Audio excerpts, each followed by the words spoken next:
मैं Yellowstone ranger station के employ parking lot में गाड़ी लेकर घुसा और मेरे हाथ स्टीयरिंग व्हील को जरूरत से ज्यादा कसकर पकड़े हुए थे। शहर में 7 साल पुलिस की नौकरी करने के बाद भी मैं इस तरह की खामोशी के लिए बिल्कुल तैयार नहीं था। ना कोई सायरन, ना ट्रैफिक, ना शहर की लगातार चलने वाली आवाजें। बस मेरे टायरों के नीचे बजती कंकड़ों की हल्की चरमराहट और दूर पाइन के पेड़ों से गुजरती हवा की आवाज।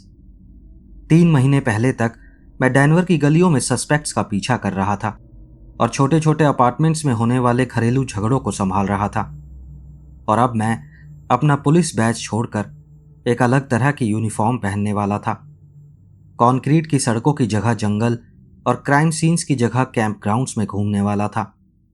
यह बदलाव मेरा खुद का लिया हुआ फैसला था, लेकिन इन पहाड़ों की छाया में बैठकर मुझे पहली बार लगा, क्या मैंने सही फैसला लिया है। मैंने पीछे वाली सीट से अपना डफल बैग उठाया और स्टेशन की तरफ चल पड़ा। बिल्डिंग बिल्कुल वैसी ही लग रही थी जैसी मैंने सोची थी। लकड़ी की पुरानी बनावट, ऊपर हरी छत और पूरा माहौल वैसा था जैसा नेशनल पार्क सर्विस की इमारतों का होता है। कुछ और रेंजर्स पार्किंग एरिया में इधर उधर घूम रहे थे। कोई इक्विपमेंट चेक कर रहा था, कोई ट्रक्स में सप्लाईज लोड कर रहा था। मैं उनके पास से गुजरा तो उन्होंने हल्का सा सर हिलाकर अभिवादन किया, लेकिन कोई भी अपना परिचय देने के लिए नहीं रुका। लेकिन कोई बात नहीं, वो मेरा नौकरी का पहला दिन था। नाम और चेहरे याद करने के लिए आगे बहुत समय मिलने वाला था। अंदर स्टेशन में वही व्यवस्थित हलचल थी जिसे मैं पुलिस प्रेसिंग से पहचानता था। रेंजर्स बुलेटिन बोर्ड के आसपास खड़े थे, शेड्यूल्स देख रहे थे और पेट्रोल रूट्स पर चर्चा कर रहे थे। पीछे रेडियो की आवाज लगातार चल रही थी। Status updates, weather reports, campsite conditions की बातें सुनाई दे रही थीं। यह सब कुछ जाना पहचाना सा लगा और मैं थोड़ा आराम महसूस करने लगा। जगह अलग थी, लेकिन सिस्टम लगभग वही था। तुम थॉमसन हो ना? करीब 40 के आखिरी सालों में दिखने वाला एक आदमी क्लिपबोर्ड हाथ में लिए मेरी तरफ आया। उसकी यूनिफॉर्म उन जगहों से घिसी हुई थी जहां सालों की फील्ड ड्यूटी के बाद कपड़े घिसते हैं, और उस पर वो यूनिफॉर्म बहुत सहज लग रही थी। डेविड विल्सन, तुम्हारा सुपरवाइजर, येलोस्टोन में तुम्हारा स्वागत है। माइक थॉमसन, आपसे मिलकर खुशी हुई। तो अपना पहला दिन शुरू करने के लिए तैयार हो? तुम्हारा लॉकर असाइनमेंट और पेट्रोल शेड्यूल मेरे पास है। आज बस बेसिक्स देख लेते हैं ताकि तुम्हें इलाके की समझ हो जाए। उसने दूर दीवार के पास रखे मेटल लॉकर्स की तरफ इशारा किया। नंबर 37 तुम्हारा लॉकर है। कॉम्बिनेशन उस कार्ड पर लिखा है। मैं उसके साथ उधर चला गया और मैंने नोटिस किया कि बाकी रेंजर्स हमें जगह दे रहे थे। शायद नए आदमी के साथ ऐसा ही होता है। मैं पहले भी अलग अलग नौकरियों में ये सब देख चुका था। डेविड ने मुझे कॉम्बिनेशन वाला छोटा इंडेक्स कार्ड दिया और फिर स्टैंडर्ड इक्विपमेंट चेकलिस्ट समझाने लगा। Radio, first aid kit, flashlight, emergency फ्लेयर्स, वही सब नॉर्मल रेंजर गियर। लॉकर के अंदर यूनिफॉर्म शर्ट्स भी हैं और कुछ डिपार्टमेंट मैनुअल्स और सेफ्टी प्रोटोकॉल्स भी हैं, उसने कहा, और फिर क्लिपबोर्ड की तरफ देखने लगा जैसे उसके पास और भी बहुत काम हो। आराम से सेटल हो जाओ। तुम्हारी पहली पेट्रोल आज रात 7 बजे शुरू होगी। तुम ओल्ड फेथफुल के पास इवनिंग राउंड्स करोगे ताकि विजिटर्स के साथ इंटरेक्शन का अंदाजा लग सके। इतना कहकर वो एक दूसरे रेंजर के सवाल का जवाब देने चला गया और मैं अपने नए लॉकर के साथ अकेला रह गया। मैंने कॉम्बिनेशन लॉक घुमाया और लॉकर खोल दिया। मुझे उम्मीद थी अंदर वही सब मिलेगा जो उसने बताया था। यूनिफॉर्म हुक पर सलीके से टंगी हुई थी। ऊपर की शेल्फ पर मैनुअल्स का एक स्टैक रखा था, लेकिन लॉकर के दरवाजे के अंदर एक कागज टेप से चिपका हुआ था जिसकी मुझे बिल्कुल भी उम्मीद नहीं थी। उस पर किसी ने बहुत साफ सुथरी और सावधान लिखावट में कुछ लिखा था। ऐसी लिखावट जिसमें हर अक्षर ऐसा लगता था जैसे सोच समझ कर लिखा गया हो। येलोस्टोन रेंजर्स के लिए नाइट शिफ्ट के नियम नंबर 1। अगर पेट्रोल के दौरान जंगल में तुम्हें कोई पीली सी आकृति दिखे तो उसे सीधे मत देखना। बस इतना कहना, मैं यहाँ सिर्फ कैंपर्स की सुरक्षा देखने आया हूँ। फिर अपनी पीठ घुमा लेना, लेकिन भागना नहीं। नियम नंबर 2, अगर जंगल अचानक पूरी तरह शांत हो जाए, न पक्षियों की आवाज आए, न कीड़ों की, न हवा की, तो तुरंत रुक जाना। जब तक सामान्य आवाजें वापस न आ जाएं, एक कदम भी आगे मत बढ़ाना। नियम नंबर 3, अगर 4 या उससे ज्यादा लोग येलो रेन जैकेट्स पहनकर साथ में दिखें, तो उनसे दूर रहना। कोई बहाना बनाओ और तुरंत उस जगह से निकल जाओ। नियम नंबर 4, किसी बच्चे के रोने की आवाज का पीछा कभी मत करना, चाहे वो कितनी भी परेशान क्यों ना लग रही हो। हमेशा चिन्हित रास्तों पर ही रहना। नियम नंबर 5, अगर रात 11 बजे के बाद कोई तुम्हारे कैबिन के दरवाजे पर नॉक करे, तो जवाब मत देना। खिड़की से बाहर भी मत देखना और सूरज निकलने तक बिस्तर में ही रहना। यह सिर्फ सलाह नहीं है, तुम्हारी जिंदगी इस बात पर निर्भर करती है कि तुम नियमों को अच्छे से मानते हो या नहीं। मैं कुछ देर तक उस कागज को घूरता रहा और नियमों की सूची को 2 बार पढ़ा। मेरी पहली प्रतिक्रिया हंसने वाली थी। नए आदमी को रहस्यमय जंगल के जीवों और अनजान खतरों से डराना, हर नौकरी में ऐसी परंपरा होती है। पुलिस डिपार्टमेंट में भी नए रिक्रूट्स को डराने वाली कहानियां भरी पड़ी थी। हॉन्टेड पेट्रोल रूट्स और कर्स्ड एविडेंस लॉकर्स की अर्बन लेजेंड्स हर कोई बताता था। मैंने कागज को मोड़ा और पास रखे कूड़ेदान की तरफ फेंक दिया। लेकिन तभी कुछ था जिसने मुझे रुकने पर मजबूर कर दिया। मुझे उस लिखावट ने परेशान कर दिया था। वो किसी मजाक करने वाले की लापरवाह लिखावट नहीं थी। हर शब्द बहुत ध्यान से लिखा गया था, जैसे लिखने वाला इस संदेश को गंभीरता से ले रहा हो। कागज भी ऐसा लग रहा था जैसे काफी समय से वहीं लगा हो।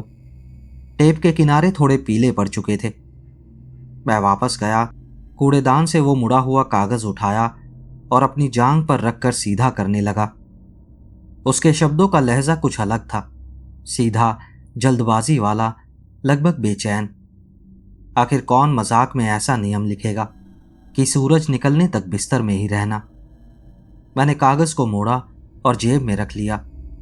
शायद मैं ज्यादा सोच रहा था, लेकिन 7 साल की पुलिस नौकरी ने मुझे सिखाया था, जब भी कुछ अजीब लगे तो उसे नजरअंदाज मत करो। अगर यह सब एक मजाक भी था, तो भी इन नियमों को मान लेने से कोई नुकसान नहीं होने वाला था। बाकी दोपहर ओरिएंटेशन मटेरियल्स और इक्विपमेंट चेक्स में ही निकल गई। डेविड ने मुझे बाकी रेंजर स्टाफ से मिलवाया, रेडियो प्रोटोकॉल समझाए और पार्क के लेआउट की बुनियादी जानकारी दी। सब लोग पेशेवर और मददगार लग रहे थे, लेकिन मैंने नोटिस किया किसी ने भी मेरे लॉकर में लगे उस नोट का जिक्र नहीं किया। अगर ये नए आदमी के साथ मजाक करने की टीम प्लानिंग थी, तो सब लोग बहुत गंभीरता से एक्टिंग कर रहे थे। शाम तक मुझे लगने लगा कि मैं एक बेसिक पेट्रोल संभाल सकता हूं। ओल्ड फेथफुल इलाका पार्क के सबसे ज्यादा घूमे जाने वाले हिस्सों में से एक था, यानी वहां लोग भी काफी होंगे और रास्ते भी साफ साफ चिन्हित होंगे। शुरू करने के लिए ये जगह अच्छी थी, खासकर किसी ऐसे इंसान के लिए जो शहर में काम करने का आदी रहा हो, जहां बैकअप कुछ ही मिनट दूर होता था।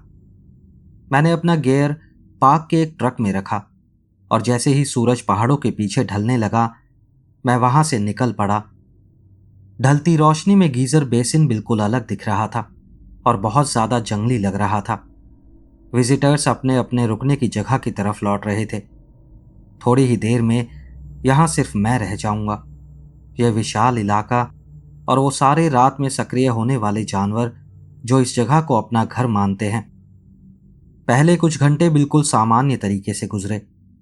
मैंने कुछ देर से आए कैंपर्स को चेक किया, रेस्टरूम फैसिलिटीज को सुरक्षित किया और पेट्रोल रूट की आदत डालने लगा।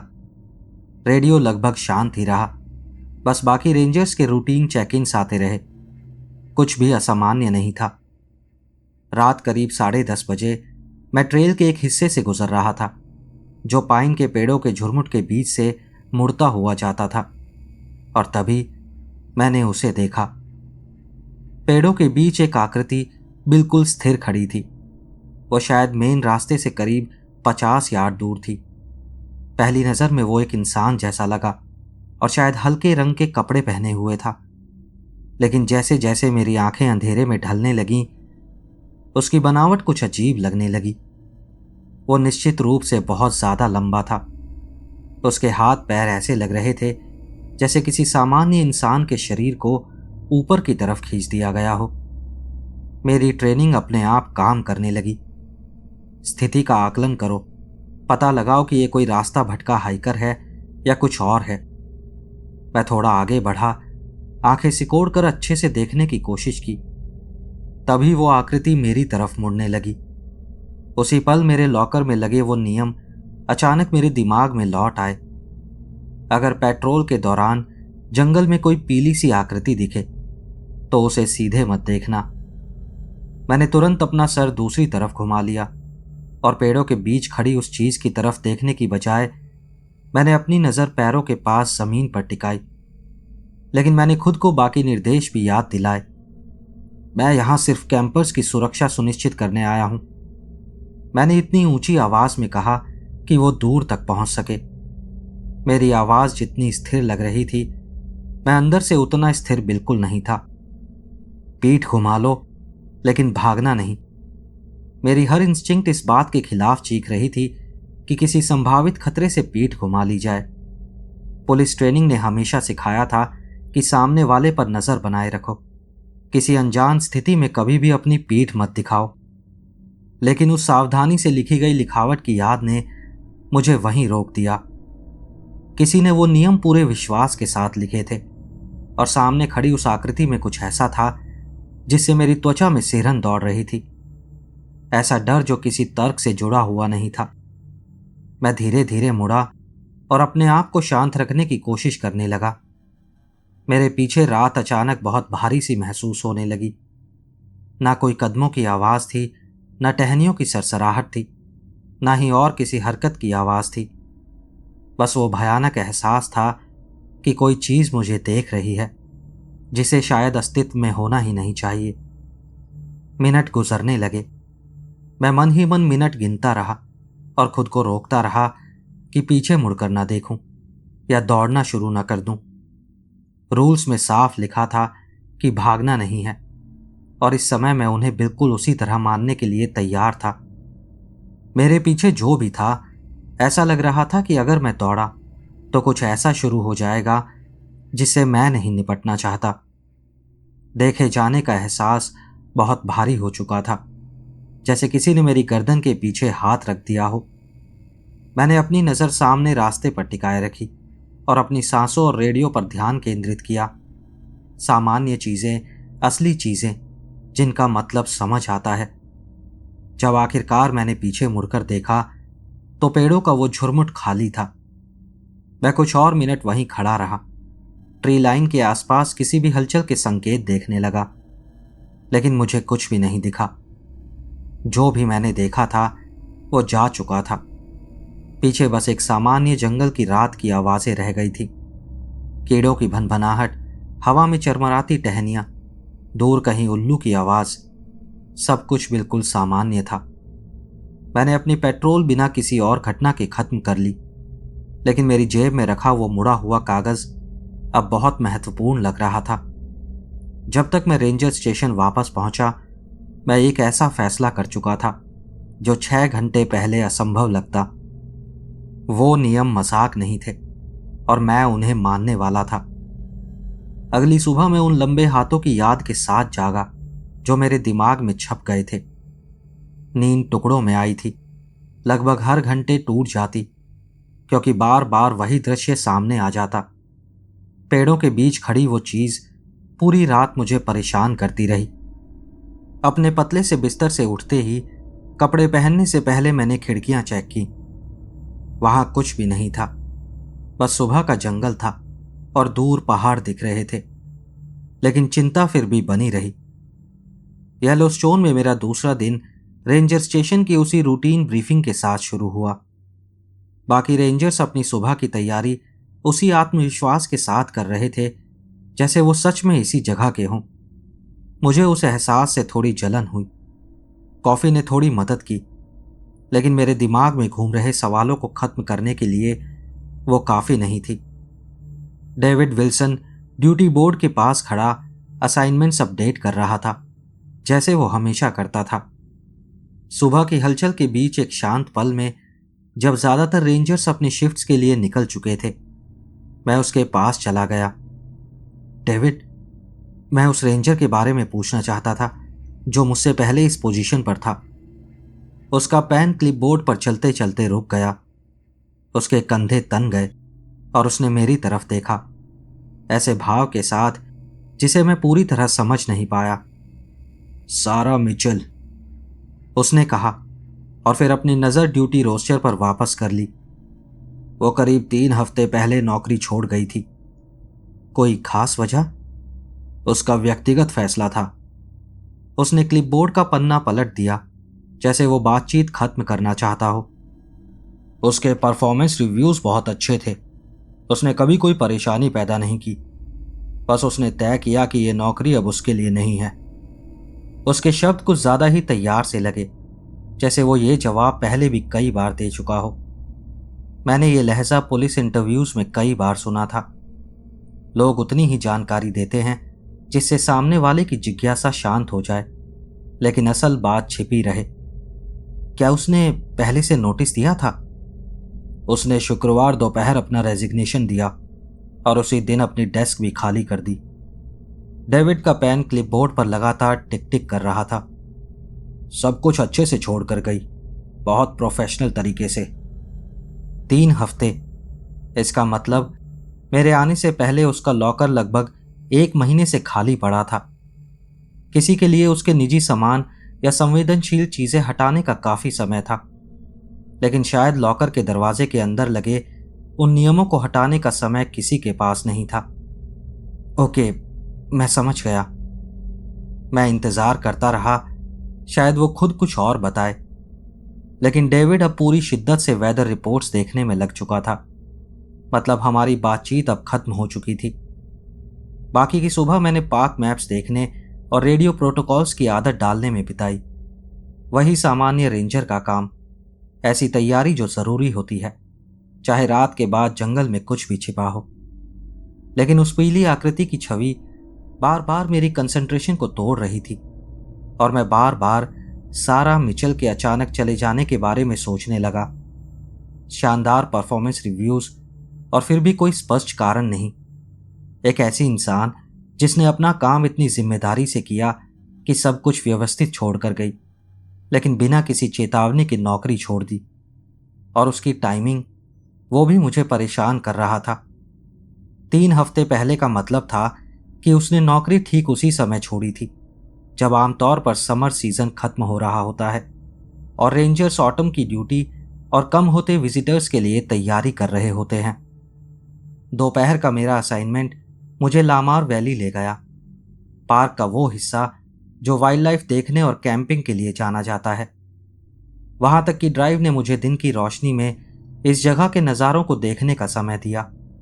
लहराते हुए घास के मैदान चारों तरफ पहाड़ों से घिरे हुए थे, वैसा दृश्य जो हर साल लाखों विजिटर्स को यहां खींच कर लाता है। इतनी खुली और खूबसूरत जगह में किसी डरावनी चीज की कल्पना करना मुश्किल था। जिस कैंपर फैमिली को मुझे चेक करना था, वो मुझे आसानी से मिल गई। मुझे ये सुनिश्चित करना था कि उनका खाना सही तरीके से स्टोर्ड है, ये देखना कि उनके कैंपिंग परमिट्स ठीक हैं और ट्रेल कंडीशन से जुड़े उनके सवालों के जवाब देना। वो मिनेसोटा से आया एक कपल था। उनके साथ 2 टीनेज बच्चे थे और चारों ही दोस्ताना लग रहे थे और काफ़ी अच्छी तैयारी के साथ आए थे। वो ऐसे विजिटर्स थे जिनकी वजह से ये नौकरी आसान और सुखद लगती है। क्या यहाँ कोई खतरनाक जानवर है जिनसे हमें सावधान रहना चाहिए? परमिट चेक करते समय उस आदमी ने मुझसे पूछा। भालू और भेड़िए, मैंने लगभग आदत के मुताबिक जवाब दिया। अपना खाना बेयर बॉक्स में ही रखना, किसी जंगली जानवर के पास मत जाना और हमेशा चिन्हित रास्तों पर ही रहना। परिवार ने सर हिलाया और जानकारी के लिए धन्यवाद कहा। मैं अपने ट्रक की तरफ लौटने के लिए मुड़ा ही था और तभी वो हुआ। जंगल अचानक शांत हो गया, धीरे धीरे नहीं, जैसे आमतौर पर गतिविधि कम होने पर आवाजें हल्की पड़ती हैं। वैसा बिल्कुल नहीं। एक पल पहले तक मैं पक्षियों की आवाज सुन रहा था, कीड़ों की भनभनाहट सुन रहा था, हवा में सरसराते पत्ते सुनाई दे रहे थे, और अगले ही पल एकदम खामोशी छा गई। ना पक्षियों की आवाज, न कीड़ों की, ना ही पेड़ों के बीच हवा की सरसराहट। मेरे पीछे खड़ा परिवार भी अचानक चुप हो गया।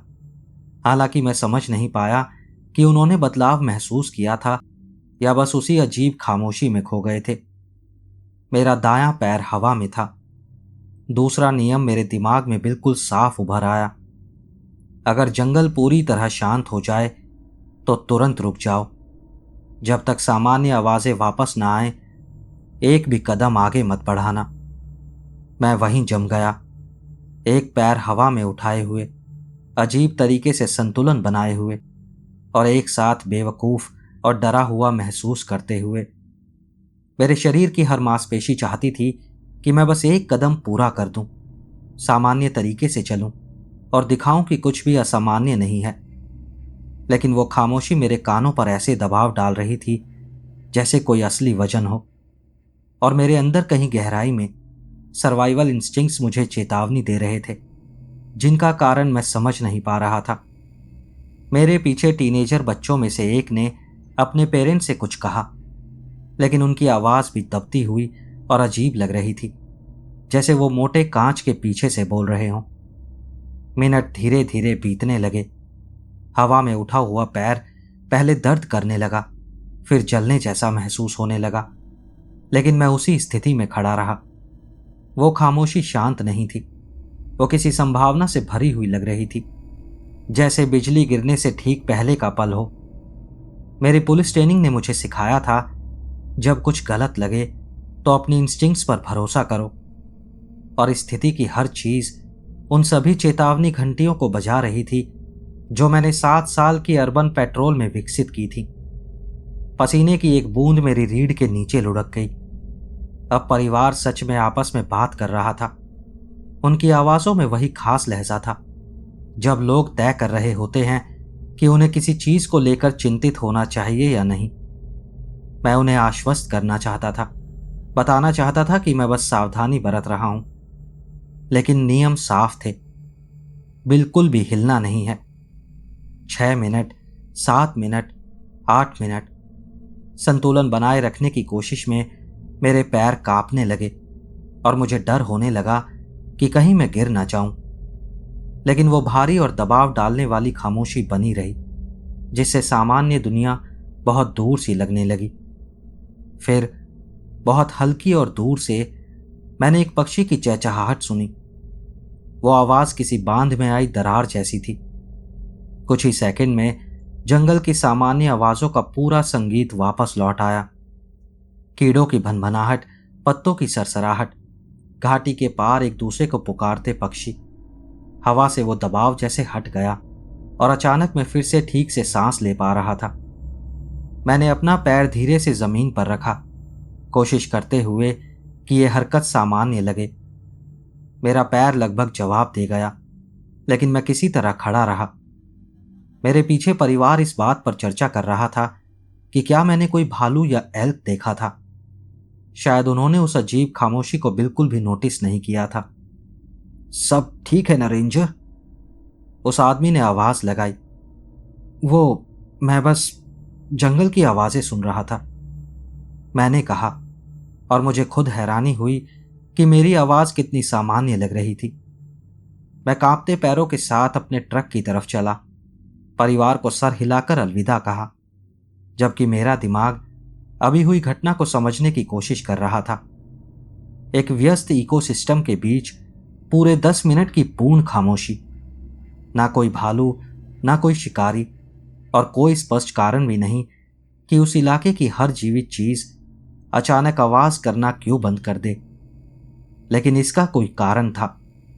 किसी ने बिल्कुल इसी खास स्थिति के बारे में निर्देश लिखे थे, और उन्हीं निर्देशों ने शायद अभी अभी मुझे किसी ऐसी चीज से बचा लिया था जिसका मुझे अंदाजा भी नहीं था कि अगर मैं चलता रहता तो क्या होता। लेकिन यह एहसास मेरे अंदर गहराई तक बैठ गया कि जो भी होता वो अच्छा नहीं होता। रेंजर स्टेशन तक की वापसी ऐसे सवालों में गुजरी जिनका मेरे पास कोई जवाब नहीं था। जब तक मैंने एम्प्लॉय पार्किंग लॉट में गाड़ी खड़ी की, एक बात साफ हो चुकी थी। वो नियम कोई मजाक नहीं थे। सारा मिचल ने उन्हें किसी वजह से छोड़ा था, और यहां रहते हुए उसने जो भी अनुभव किया था वो इतना असली था कि उसने वो नौकरी छोड़ दी जिसमें वो काफी अच्छी थी। स्टेशन में देर दोपहर वाली सामान्य हलचल थी। रेंजर्स पेट्रोल से लौट रहे थे, लॉग्स अपडेट कर रहे थे और इवनिंग ड्यूटी की तैयारी कर रहे थे। मैं रूटीन चेक इन प्रक्रिया अपने आप पूरी करता गया, लेकिन मेरा ध्यान सिर्फ एक लक्ष्य पर था। मुझे सारा मिचेल के बारे में और जानना था, और उसकी डेस्क से बेहतर शुरुआत कहीं और नहीं हो सकती थी। ऑफिस एरिया में 2 कतारों में 6 डेस्क रखी थी। हर डेस्क पर एक कंप्यूटर टर्मिनल और फाइलिंग ड्रॉर्स थे। पहले दिन के टूर के दौरान डेविड ने मुझे सारा का पुराना वर्कस्पेस दिखाया था और कहा था कि शायद जल्द ही वो किसी और को दे दिया जाएगा। वो पीछे वाले कोने में था। वहां से ड्यूटी बोर्ड और रेडियो स्टेशन साफ दिखाई देते थे, लेकिन फिर भी वो जगह मुख्य गतिविधि से थोड़ी अलग सी लगती थी। मैंने इंतजार किया जब तक ज्यादातर रेंजर्स अपना पेपर वर्क खत्म करके घर नहीं चले गए।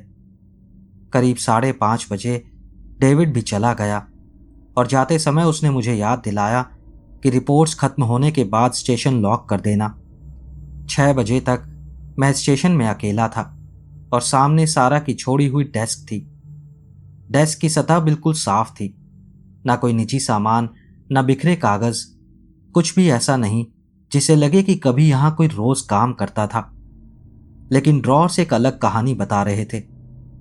सारा ने अपने निजी सामान पूरी तरह हटा दिए थे, लेकिन वो सामान्य कागज छोड़ गई थी जो हर नौकरी में धीरे धीरे जमा हो जाते हैं। समर के शुरुआती ड्यूटी रोस्टर्स, इक्विपमेंट चेकलिस्ट और इंसिडेंट रिपोर्ट्स की कॉपी। मैंने सबसे पहले इंसिडेंट रिपोर्ट्स देखनी शुरू की। मुझे उम्मीद थी कि सामान्य रेंजर काम से जुड़ी घटनाएं मिलेंगी, खोए हुए hikers, wild life encounters, medical emergencies, traffic violations. लेकिन मुझे कुछ और मिला जो कहीं ज्यादा दिलचस्प था। सारा किसी पैटर्न को दर्ज कर रही थी, आधिकारिक तौर पर नहीं। ये वो रिपोर्ट्स नहीं थी जो परमानेंट फाइल्स या एडमिनिस्ट्रेटिव रिव्यूज में जाती हैं।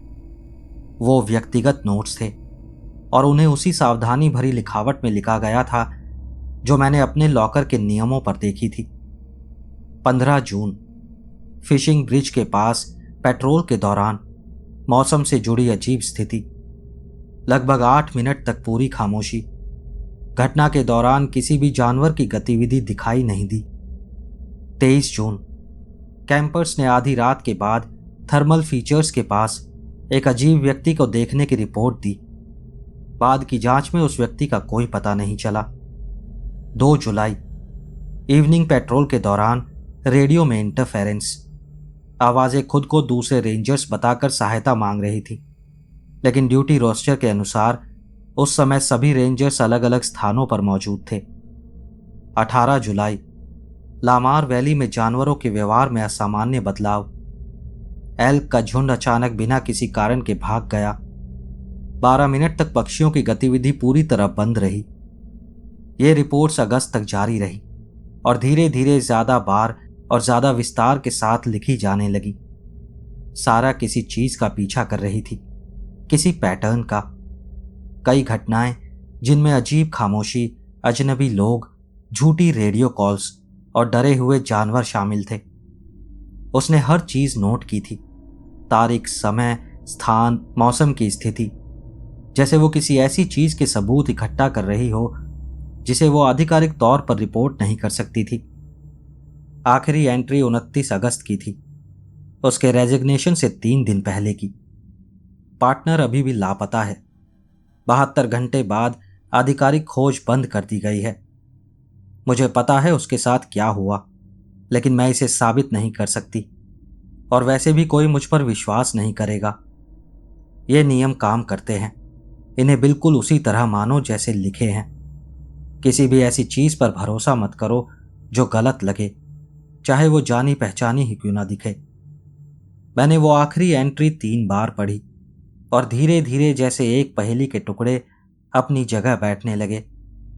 सारा ने नौकरी इसलिए नहीं छोड़ी थी क्योंकि उसे काम पसंद नहीं था।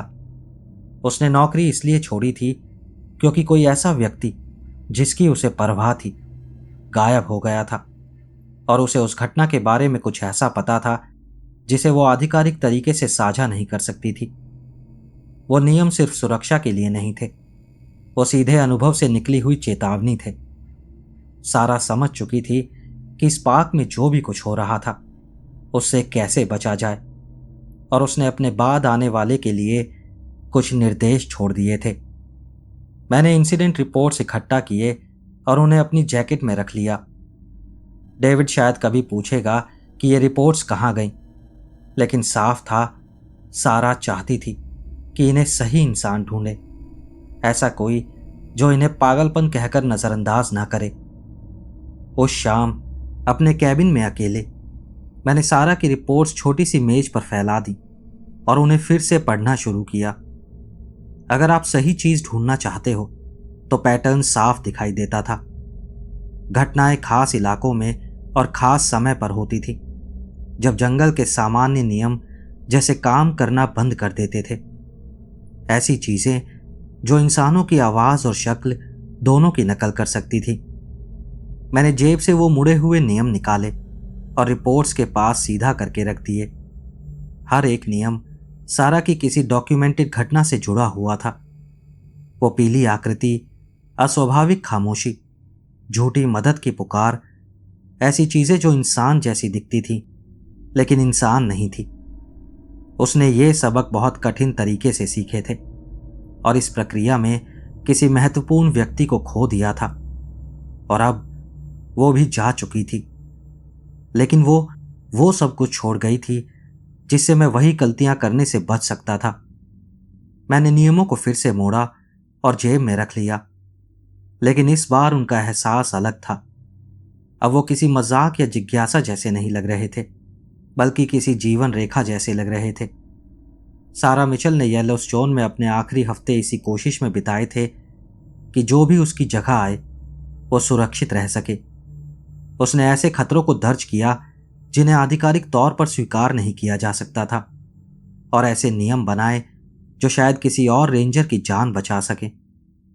मुझे अभी भी पूरी तरह नहीं पता था कि मैं किस चीज से सामना कर रहा हूं, लेकिन इतना समझ गया था कि उसकी सलाह को बिल्कुल वैसे ही मानना होगा।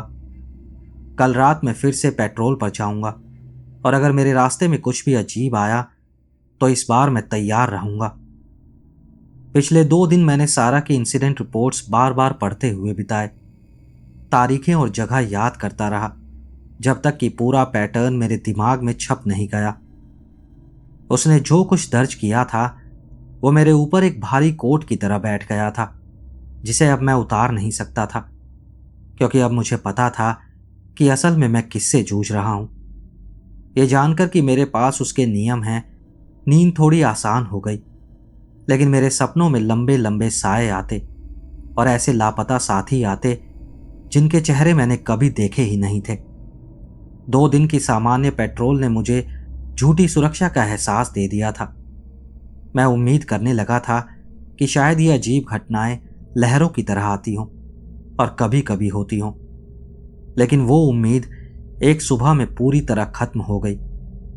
मैमथ हॉट स्प्रिंग्स अपने टेरेस लाइमस्टोन फॉर्मेशंस और भाप छोड़ते पूल्स की वजह से पूरे साल विजिटर्स को आकर्षित करता है। पास का कैंपिंग एरिया नियमित निरीक्षण मांगता था, यह सुनिश्चित करना कि लोग फूड स्टोरेज नियमों का पालन कर रहे हैं, परमिट्स चेक करना और यह देखना कि कोई थर्मल फीचर्स के बहुत पास कैंपिंग ना कर रहा हो।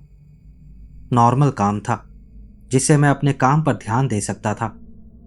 मैं कैंपसाइट्स के बीच क्लिपबोर्ड हाथ में लेकर चल रहा था।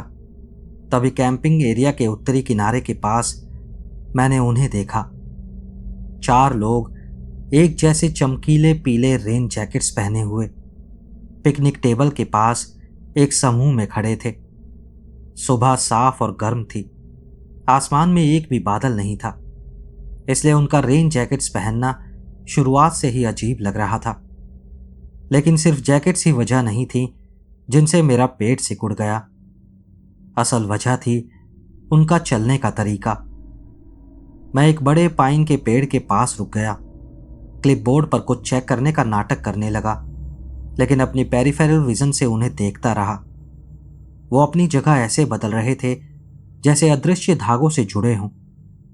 जब एक बाएं मुड़ता तो चारों बाएं मुड़ जाते। जब एक आगे कदम बढ़ाता तो बाकी तीन भी उसी पल बिल्कुल वही कदम उठाते। उनकी टाइमिंग इतनी सटीक थी जैसे इंसानों की हरकतों में कभी नहीं होती। उनकी बातचीत कैंपसाइट में तैरती हुई मेरे कानों तक आ रही थी, और 30 यार्ड दूर से भी मुझे समझ आ गया कि उसमें कुछ गलत है। शब्द बिल्कुल बराबर अंतराल पर आ रहे थे, जैसे कोई स्क्रिप्ट पढ़ रहा हो। ना कोई प्राकृतिक रुकावट, ना बीच में टोकना, ना आवाज़ों का एक दूसरे पर चढ़ना। हर व्यक्ति अपनी लाइन बोलता और फिर अगले व्यक्ति का इंतज़ार करता। आज मौसम बहुत अच्छा है, उनमें से एक ने कहा। हाँ, ये हाइकिंग के लिए बिल्कुल सही है, दूसरे ने जवाब दिया। हमें जाने से पहले थर्मल पूल्स देख लेने चाहिए, ये हमारे ग्रुप के लिए एक अच्छा विचार है। पिछले कुछ दिनों में मैंने बहुत से टूरिस्ट की बातचीत सुनी थी, और उनमें से कोई भी ऐसी नहीं लगती थी। लोग एक दूसरे की बात काटते हैं, बीच में विषय बदल देते हैं और अजीब समय पर हंस पड़ते हैं। लेकिन ऐसा लग रहा था जैसे वो कोई एक्टर्स हों, जिन्हें अभी तक ये नहीं पता कि इंसान सामान्य बातचीत कैसे करते हैं। और फिर उन्होंने मुझे देख लिया। चारों के सर एक साथ मेरी दिशा में मुड़े, और उनकी नज़र मुझे ऐसे महसूस हुई जैसे त्वचा पर दबाव पड़ रहा हो। उनके चेहरे बिल्कुल सामान्य थे, मध्यम उम्र के हाइकर्स, वैसे ही लोग जिन्हें आप किसी भी नेशनल पार्क में देख सकते हैं। लेकिन उनकी आंखों में एक ऐसी तीव्रता थी जिससे मेरा गला सूख गया। वो मुझे वैसे नहीं देख रहे थे जैसे टूरिस्ट रेंजर्स को देखते हैं। वो मुझे परख रहे थे, जैसे शिकारी तय कर रहे हों कि मैं उनके ध्यान के लायक हूं या नहीं। तीसरा नियम मेरे दिमाग में तेजी से चमक उठा। 4 या उससे ज्यादा लोगों के समूह से दूर रहो। अगर उन्होंने येलो रेन जैकेट्स पहनी हो, कोई बहाना बनाओ और तुरंत उस जगह से निकल जाओ। मैंने अपना रेडियो मुंह के पास उठाया और कोशिश की कि मेरी हरकतें बिल्कुल सामान्य लगें। बेस, मैं थॉमसन बोल रहा हूं। स्टेशन पर एक प्रायोरिटी रेडियो चेक करना है। मैं अभी वापस आ रहा हूं। रेडियो में हल्की स्टैटिक की आवाज आई, लेकिन मैंने जवाब का इंतजार नहीं किया। मैंने रेडियो वापस बेल्ट पर लगाया और पार्किंग एरिया की तरफ चलने लगा, अपने हर इंस्टिंक्ट को दबाते हुए जो मुझे भागने को कह रही थी। नियमों में साफ लिखा था कि जल्दी निकल जाना है, लेकिन उनमें दौड़ने के बारे में कुछ नहीं कहा गया था।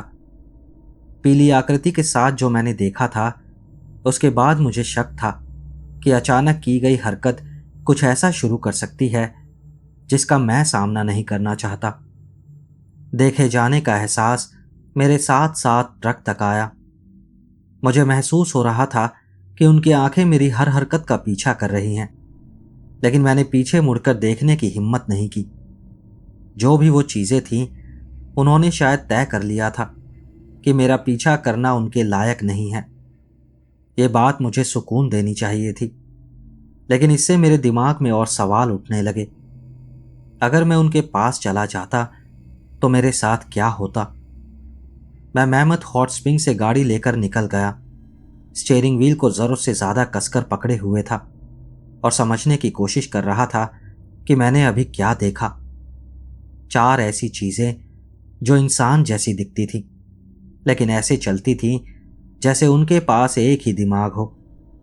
तेज धूप में खड़ी हुई, ऐसे मौसम में रेन गियर पहने हुए जहां बारिश का नाम भी नहीं था, और ऐसी बातचीत कर रही थी जैसे किसी टूरिस्ट बुक से वाक्य जोड़कर बनाए गए हों। दोपहर का मेरा असाइनमेंट मुझे ग्रैंड लूप रोड के एक दूर दराज हिस्से में ले गया।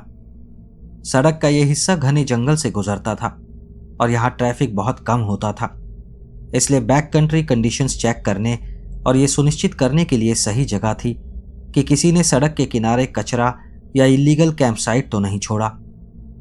मैं एक मेंटेनेंस ट्रेल पर चल रहा था, अपनी गाड़ी से लगभग आधा मील दूर, और तभी मैंने वो आवाज सुनी, एक बच्चे की आवाज, ऊंची और घबराई हुई, मेरे बाईं तरफ घने पेड़ों के बीच से आ रही थी। मदद करो प्लीज, कोई मेरी मदद करो। वो आवाज मुझे ऐसी लगी जैसे किसी ने सीधे छाती पर मुक्का मार दिया हो। 7 साल की पुलिस नौकरी ने मुझे सिखाया था कि डिस्ट्रेस कॉल्स पर तुरंत प्रतिक्रिया दो, खासकर जब उनमें बच्चे शामिल हों। मेरी हर इंस्टिंक्ट चीख रही थी कि सब कुछ छोड़ो और उस आवाज की तरफ दौड़ो। एक बच्चा खो गया था, डरा हुआ था, शायद घायल था, और उस इलाके में मदद करने वाला शायद मैं ही अकेला था। मैं खो गया हूं, मुझे अपने मम्मी और डैडी नहीं मिल रहे। उस आवाज में दिल तोड़ने वाला डर था, वैसा ही डर और उलझन जैसा किसी छोटे बच्चे में होता है जब वो जंगल में अपने माता पिता से बिछड़ जाता है। आवाज साफ साफ पेड़ों के बीच से आ रही थी, शायद ट्रेल से करीब 100 यार्ड दूर, इतनी पास कि मैं कुछ ही मिनट में वहां पहुंच सकता था, और इतनी दूर कि बिना मदद के वो बच्चा कभी सड़क तक नहीं पहुंच पाता। मैं पेड़ों की तरफ 2 कदम बढ़ा ही था कि सारा का चौथा नियम मेरे दिमाग में गूंज गया और मैं वहीं रुक गया। कभी भी रोते हुए बच्चे की आवाज का पीछा मत करना, चाहे वो कितने भी परेशान क्यों ना लगे। हमेशा चिन्हित रास्तों पर ही रहना। इसके बाद मेरे अंदर जो संघर्ष शुरू हुआ उसने मुझे लगभग तोड़ ही दिया। उस आवाज की हर बात असली लग रही थी। उसमें डर था, बेबसी थी, और बच्चों के बोलने का वही खास तरीका था जब वो बहुत डरे हुए होते हैं। अगर वो सच में कोई बच्चा था और मैं सिर्फ कुछ अजीब नियमों की वजह से उसे नजरअंदाज कर देता तो मैं खुद को कभी माफ नहीं करता। लेकिन अगर सारा सही थी, अगर ये किसी नकल की आवाज थी जो लोगों को सुरक्षित रास्ते से दूर ले जाने के लिए बनाई गई थी, तो उस आवाज का पीछा करने का मतलब होता मैं भी उसके गायब हुए पार्टनर की तरह गायब हो जाता। प्लीज, अंधेरा हो रहा है और मुझे बहुत डर लग रहा है। मैंने आंखें बंद की और खुद को मजबूर किया कि ट्रेल से ना हटूं। वो आवाज किसी खोए हुए बच्चे की नहीं थी, वो किसी ऐसी चीज से आ रही थी जिसने इंसानों की तकलीफ भरी आवाज की नकल करना सीख लिया था, और इंसानों की प्राकृतिक प्रोटेक्टिव इंस्टिंक्ट्स को धोखा देने के लिए वो उसी ज्ञान का इस्तेमाल कर रही थी जो सामान्य हालत में उनकी जान बचाती हैं। जब तक मैंने अपना पेट्रोल पूरा किया, वो रोने की आवाज 1 घंटे से भी ज्यादा समय तक आती रही। कभी कभी ऐसा लगता कि आवाज ट्रेल के और करीब आ रही है, जैसे जो भी ये आवाज बना रहा था वो खुद को ऐसी जगह ला रहा था जहां मैं उसे नजरअंदाज ना कर सकूं। उस आवाज की तकलीफ कभी कम नहीं हुई। अगर कुछ हुआ तो समय के साथ वो और भी बेचैन होती गई, नई नई बातें जोड़ती गई, जैसे उसे भूख लगी है, ठंड लग रही है, और जंगल में अजीब आवाजें सुनाई दे रही हैं। लेकिन मैंने एक और चीज नोटिस की जिसने मेरे शक की पुष्टि कर दी। उस दिशा में जंगल पूरी तरह शांत था। जहां से रोने की आवाज आ रही थी वहां पेड़ों में कोई पक्षी नहीं गा रहा था, कोई भी कीड़े की आवाज नहीं आ रही थी, यहां तक कि पत्तों के बीच छोटे जानवरों की सामान्य सरसराहट भी नहीं थी। जैसे हर जीवित चीज जिसकी सर्वाइवल इंस्टिंक्ट सही काम करती हैं वहां से भाग चुकी थी। जो भी वो आवाज बना रहा था, असली वाइल्ड लाइफ उससे दूर ही रहना चाहती थी। जब तक मैं अपने ट्रक तक पहुंचा, वो आवाज दूर कहीं शांत हो चुकी थी। उसने मुझसे उम्मीद छोड़ दी थी या किसी आसान शिकार की तलाश में आगे बढ़ गया था, मुझे नहीं पता। मैं कई मिनट तक ड्राइवर सीट पर बैठा रहा। मेरे हाथ हल्के हल्के कांप रहे थे क्योंकि एड्रेनलिन अब धीरे धीरे मेरे शरीर से उतर रहा था। उस आवाज का पीछा करना सही लगता, इंसानी लगता, लेकिन उसकी जगह मैं एक ट्रेल पर खड़ा रहा और 1 घंटे तक उस आवाज को सुनता रहा जो किसी डरे हुए बच्चे जैसी लग रही थी, और मैंने उसकी कोई मदद नहीं की। रेंजर स्टेशन तक की ड्राइव ने मुझे सोचने का समय दिया कि सारा ने यहां क्या क्या झेला होगा। इंसिडेंट रिपोर्ट्स इकट्ठा करना, ऐसे पैटर्न पहचानना जिनका कोई तर्क नहीं था, और ये देखना कि इंसानों की सामान्य इंस्टिंक्ट्स कैसे ऐसी कमजोरी बन सकती हैं जो उन्हें मरवा सकती हैं। कोई हैरानी नहीं कि उसने ये नौकरी छोड़ दी। असल सवाल ये था, वो इतनी देर तक टिकी कैसे रही। स्टेशन पहुंचकर मैंने रूटीन के मुताबिक पेट्रोल रिपोर्ट जमा की और इक्विपमेंट लॉग्स अपडेट किए, लेकिन जो मैंने आज अनुभव किया था उसके बाद ये सब अजीब लग रहे थे। बाकी रेंजर्स अपने काम में लगे थे, विजिटर्स की कंप्लेन और मेंटेनेंस शेड्यूल्स पर बात कर रहे थे, जैसे ये बस किसी भी जगह की सामान्य नौकरी हो। मैंने इंतजार किया जब तक ज्यादातर लोग अपना पेपर वर्क खत्म करके घर नहीं चले गए। शाम होते होते स्टेशन शांत हो गया और मैं अकेला रह गया। सारा की इंसिडेंट रिपोर्ट्स उसकी डेस्क के ड्रॉर में छिपी हुई थी, व्यक्तिगत नोट्स जो कभी परमानेंट रिकॉर्ड्स का हिस्सा नहीं बने। अगर उसने कुछ और छोड़ा होगा तो वो किसी सामान्य जगह पर नहीं होगा। स्टेशन के पीछे वाली दीवार पर पूरी एक शेल्फ ट्रेनिंग मैनुअल से भरी हुई थी। Basic ranger procedures, wild life management protocols, emergency response guidelines, ऐसी किताबें जो किसी भी वर्क प्लेस में धीरे धीरे जमा हो जाती हैं। उनमें से ज्यादातर ऐसे लग रहे थे जैसे सालों से किसी ने उन्हें छुआ ही नहीं। मोटे मोटे बाइंडर्स जिन पर धूल जमी हुई थी और जिन्हें ऐसे विषय के अनुसार रखा गया था जो रोजमर्रा के काम में शायद ही कभी सामने आते थे। मैंने एक मैनुअल निकाला जिस पर लिखा था बैक कंट्री सेफ्टी प्रोसीजर्स और उसके पन्ने पलटने लगा। उनमें भालुओं, मौसम के खतरों और मेडिकल इमरजेंसी से जुड़ी सामान्य चेतावनियां लिखी थीं। सब कुछ सामान्य था जब तक कि मैं रेडियो प्रोटोकॉल्स वाले सेक्शन तक नहीं पहुंचा। वहां कम्युनिकेशन प्रोसीजर्स के पन्नों के बीच कुछ कागज दबे हुए थे जिन पर सारा की वही सावधानी से लिखी हुई लिखावट थी। वो नोट्स उन इंसिडेंट रिपोर्ट से अलग थे जो मुझे उसकी डेस्क में मिले थे। ये ज्यादा विस्तृत, ज्यादा व्यक्तिगत थे और कहीं ज्यादा परेशान करने वाले थे। आवाजें अब खास लोगों की नकल करने में और बेहतर हो रही हैं। कल मैंने शोशोन लेक के पास मार्क को मदद के लिए पुकारते सुना, लेकिन मार्क तो पूरे दोपहर विजिटर सेंटर में गाइडेड टूर दे रहा था। जब मैंने जांच की तो मुझे पैरों के निशान मिले जो शुरू में इंसानों जैसे थे, लेकिन धीरे धीरे कुछ और बन गए, ज्यादा लंबे हो गए और पैरों में सामान्य से ज्यादा जॉइंट्स दिख रहे थे। रोते हुए बच्चे की घटना ज्यादातर थर्मल फीचर्स के पास और ग्रैंड लूप रोड के दूरदराज हिस्सों में होती है। मैंने इसे असली रोते हुए बच्चों की रिकॉर्डिंग चलाकर टेस्ट किया है और स्थानीय वाइल्ड लाइफ की प्रतिक्रिया बिल्कुल अलग होती है।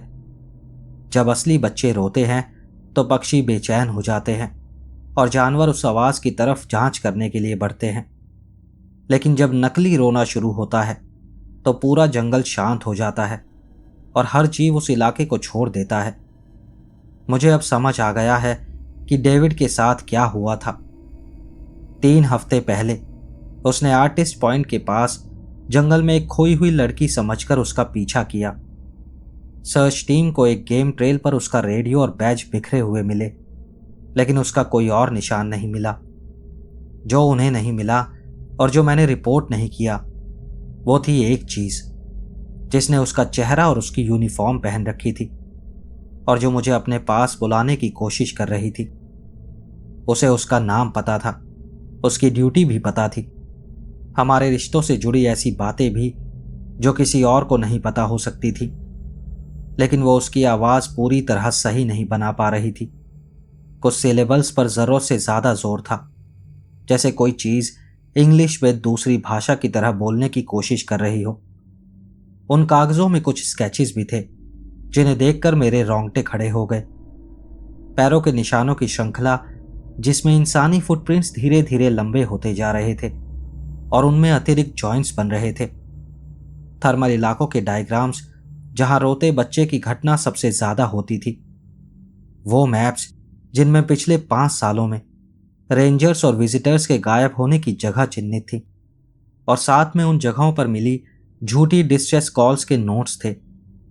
आखिरी पन्ना एक लेटर था जिसने उसे कभी भेजने का इरादा नहीं किया था। जो भी इसे पढ़े, मैं अब यहां नहीं रह सकती। डेविड जा चुका है और मुझे पता है उसे क्या ले गया, लेकिन मैं इसे साबित नहीं कर सकती और वैसे भी कोई मुझ पर विश्वास नहीं करेगा। इस पाक की चीज़ों ने हमारी प्रोटेक्टिव इंस्टिंक्ट्स को हमारे ही खिलाफ इस्तेमाल करना सीख लिया है। वो मुश्किल में पड़े लोगों की आवाज़ और शक्ल दोनों की नकल करते हैं, और जब हम उसी तरह प्रतिक्रिया देते हैं जैसे हमें ट्रेनिंग में दी गई थी, तो हम गायब हो जाते हैं। लॉकर 37 में जो नियम मैंने छोड़े हैं, अगर तुम उन्हें ठीक ठीक मानोगे तो वो तुम्हें जिंदा रखेंगे। हीरो बनने की कोशिश मत करना, किसी भी ऐसी चीज़ पर भरोसा मत करना जो गलत लगे, चाहे वो जानी पहचानी ही क्यों ना लगे। यहाँ की चीज़ें धैर्यवान और बुद्धिमान हैं, और जितना हम उन्हें समझने की कोशिश कर रहे हैं उतना ही वो हमें भी समझ रही हैं। मैंने जितना हो सके सब दर्ज कर दिया है, लेकिन मैं इतनी मजबूत नहीं हूं कि यहाँ रहकर ऐसी चीज़ से लड़ूं जिसे मैं समझती ही नहीं। लेकिन शायद तुम अलग हो, शायद तुम उन्हें रोकने का तरीका ढूंढ लो।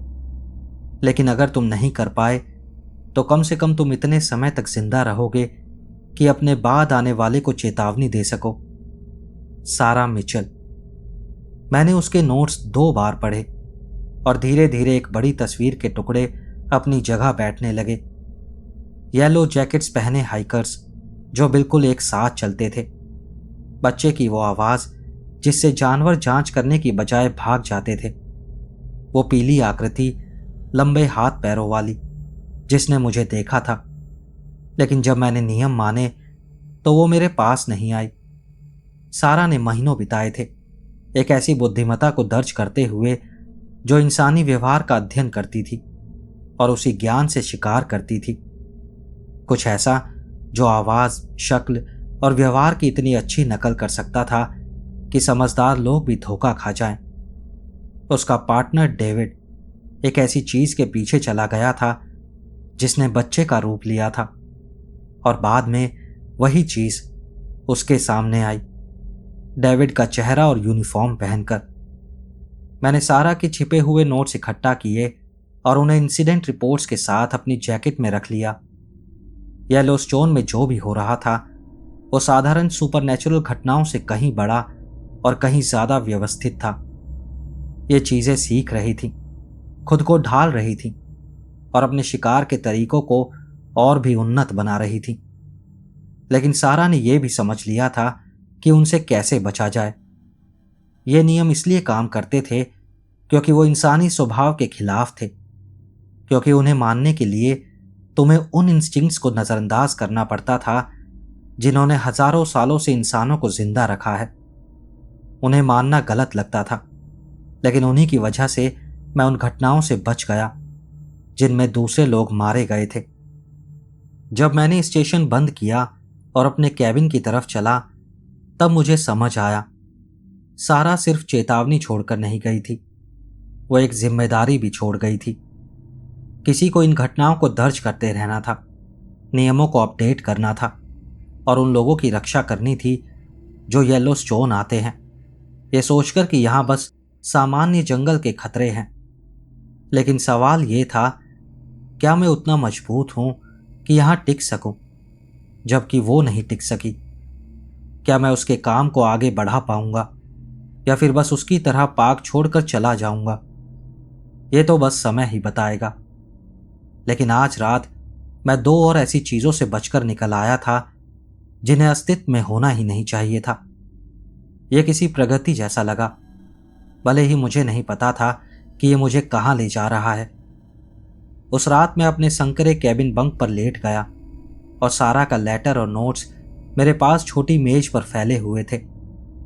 इतना सब जानने के बाद नींद आना लगभग असंभव लग रहा था, लेकिन दिन भर की थकान ने आखिरकार मुझे नींद में खींच लिया। रात 11:47 पर कैबिन के दरवाजे पर दस्तक हुई। मेरे कैबिन के दरवाजे पर 3 तेज दस्तकें पड़ी और मैं गहरी नींद से झटके से जाग गया। मैंने बिस्तर के पास रखी डिजिटल क्लॉक देखी। अंधेरे में उसके लाल अंक चमक रहे थे। मेरी पहली इंस्टिंक्ट थी तुरंत उठकर दरवाजा खोल दूं। पुलिस ट्रेनिंग ने मुझे सिखाया था किसी भी इमरजेंसी के संकेत पर तुरंत प्रतिक्रिया दो। माइक, माइक थॉमसन, तुम अंदर हो क्या? बाहर की आवाज जानी पहचानी लग रही थी। जेम्स रॉड्रिग्स, वो रेंजर जिसे मैं अपने पहले हफ्ते में मिला था। उसके आवाज में वही खास अर्जेंसी थी जो असली संकट के समय होती है। घबराहट नहीं, बल्कि नियंत्रित बेचैनी, जैसे कोई खतरनाक स्थिति को संभालते हुए भी पेशेवर बने रहने की कोशिश कर रहा हो। थर्मल फीचर्स के पास एक फैमिली खो गई है, जेम्स ने दरवाजे के पार से कहा। माता पिता और 2 छोटे बच्चे 3 घंटे से लापता हैं। मुझे सर्च के लिए बैकअप चाहिए। 7 साल की पुलिस नौकरी में विकसित हुई मेरी हर प्रोटेक्टिव इंस्टिंक्ट चीख रही थी, कपड़े पहनो और मदद के लिए जाओ। जंगल में खोए हुए बच्चे ऐसी इमरजेंसी होती है जिसमें तुरंत कार्रवाई करनी पड़ती है। समय बहुत महत्वपूर्ण होता है। पहाड़ी हवा में शरीर का तापमान जल्दी गिर जाता है और छोटे बच्चों को कुछ ही घंटों में हाइपोथर्मिया हो सकता है। लेकिन उसी समय 5वां नियम मेरे दिमाग में तेजी से चमक उठा। रात 11 बजे के बाद दरवाजा मत खोलो, चाहे बाहर कोई भी होने का दावा करे। मैं बिस्तर में ही पड़ा रहा, अपनी हर उस ट्रेनिंग से लड़ते हुए जो मुझे उठकर हरकत करने के लिए कह रही थी। बाहर की आवाज जेम्स रॉड्रिग्स की ही लग रही थी। मैं उसके हल्के एक्सेंट को पहचानता था और जिस तरह वो कुछ सिलेबल्स पर जोर देता था वो भी बिल्कुल वैसा ही था। उसमें कुछ भी नकली या अजीब नहीं लग रहा था। यह वैसा मैकेनिकल बोलने का तरीका नहीं था जैसा मैंने येलो जैकेट वाले हाइकर्स में सुना था या रोते हुए बच्चे की उस घटना में सुना था। माइक, मुझे पता है तुम अंदर हो, तुम्हारा ट्रक बाहर खड़ा है। दस्तक फिर से हुई, इस बार पहले से ज्यादा जोर से। देखो, मुझे पता है तुम नए हो, लेकिन यहां हिचकिचाने का समय नहीं है। ये बच्चे 8:30 बजे से लापता हैं। हर विवरण असली लग रहा था। जब बच्चों की जान खतरे में होती है तो सर्च रूल्स के अनुसार सभी उपलब्ध लोगों को बुलाया जाता है। जेम्स को स्वाभाविक रूप से यही लगता कि मैं सो रहा हूं और मुझे जगाने की जरूरत है। जो समय उसने बताया था वो सर्च ऑपरेशन शुरू करने के हिसाब से बिल्कुल सही था। पूरी स्थिति बिल्कुल असली इमरजेंसी प्रोसीजर्स जैसी लग रही थी।